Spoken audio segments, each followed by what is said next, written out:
पहिली गोष्ट तर अशी आहे की निशिकांत दुबे यांचं जर तुम्ही पूर्ण ऐकलं तर ते संघटनेच्या संदर्भात बोलले आहेत. ते मराठी माणसाला त्यांनी सरसकट त्या ठिकाणी म्हटलेलं नाही. तथापि माझं मत असं आहे की अशा प्रकारे बोलणं योग्य नाही आहे.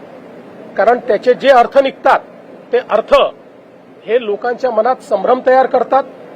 मी पुन्हा एकदा सांगतो की मराठी माणसाचं ऐतिहासिक योगदान या महाराष्ट्रामध्ये प्रचंड मोठं आहे आणि आपल्याला कल्पना आहे की ज्यावेळी परकीय आक्रमकांनी या भारताची संस्कृती संपवण्याचा प्रयत्न केला होता त्यावेळेस ती जिवंत ठेवण्याचं काम हे छत्रपती शिवरायांनी केलं, छत्रपती संभाजी महाराजांनी केलं आणि त्यानंतर मराठ्यांनी संपूर्ण भारतामध्ये त्या ठिकाणी आपली संस्कृती जिवंत ठेवण्याकरता परकीय आक्रमकांच्या विरुद्ध लढाई केली.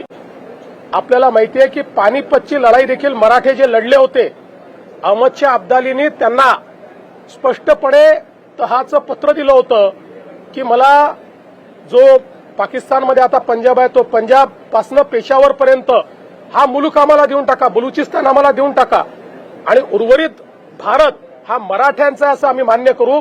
पण मराठ्यांनी ते मान्य केलं नाही. मराठे तोही मुलूक अखंड भारत वाचवण्याकरता त्या ठिकाणी पानिपतच्या लढाईला गेले होते.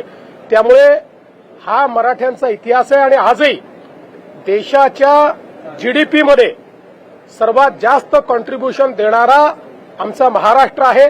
त्यामुळे मला असं वाटतं की महाराष्ट्र आणि मराठी माणसाचं कॉन्ट्रीब्युशन या देशाच्या इतिहासामध्ये आणि या देशाच्या वर्तमानामध्ये कोणीच नाकारू शकत नाही आणि जर कोणी नाकारत असेल तर ते अत्यंत चुकीचं आहे.